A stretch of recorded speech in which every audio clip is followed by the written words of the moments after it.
So here we have the Mini Cooper Countryman on a 16 plate. I'm going to start off by showing you around the outside of the car, and then we'll hop in and run through some controls on the inside. From the outside you can see that it's a 5-door car with alloy wheels. We'll start off inside the boot and then work our way around the rest of the car from there. So as we approach the boot, you'll notice we have reversing sensors, plenty of boot space as well, and we have those 3 individually folding rear seats. They also slide forwards and backwards in 2 separate sections to give you either more boot space or more rear leg room. Okay, so we're just going to work our way back round to the front of the car now, and then we'll hop in and run through some controls on the inside. But now that we've done a full circle of it, you can see it's in lovely condition the whole way round. Just briefly before we climb in, I think it's well worth seeing the interior from this exterior point of view. You get full leather seats, as you can see. There's plenty to run through on the dashboard, so let's hop in and we'll do that now.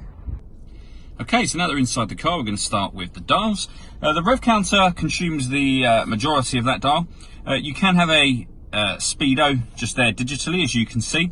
At the bottom, you've got a digital readout for the odometer, which is 32,778. The information displayed above that can be changed using a button on the end of the indicator stalk for various different bits of fuel economy information back round to the beginning again. If we back out to the steering wheel, on the left hand side we've got stereo controls and phone controls, including voice activation for the phone. So once you paired up your phone, you can hit that button, ask it to dial any one of your contacts list, and it can do that for you without you having to take your phone from your bag or pocket.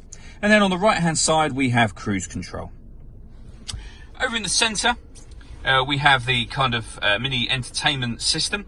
You can see I'm moving around various menus. That's all being done using this dial. So turning this will take us through those options. You can push this button down to select. This also moves to the right, to the left, up and down as well, which becomes useful within certain menus. So for example, this car has got satellite navigation. We can push the button down. You can see there we can view the map.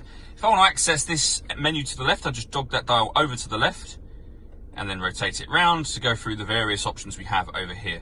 There's a full video showing the satellite navigation working on both our website and Facebook page, which are well worth checking out. That is where you pair up your phone.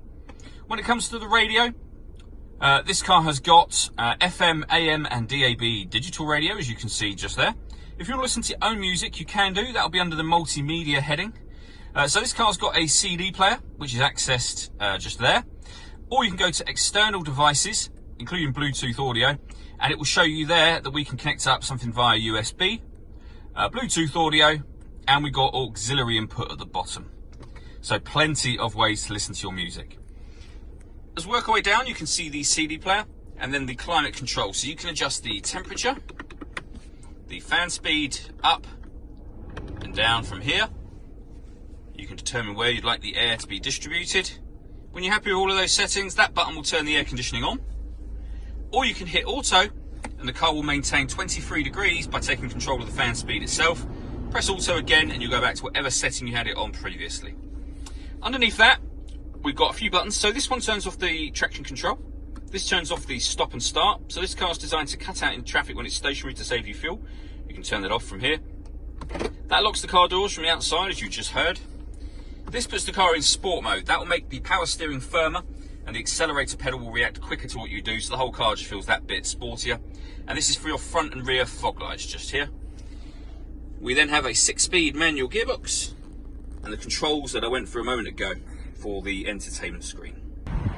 All that leaves me to say is thank you for taking the time to watch this video. If you'd like to come and see the car in person and have a test drive, please feel free to call any of our MJA sites. We'd love to hear from you soon.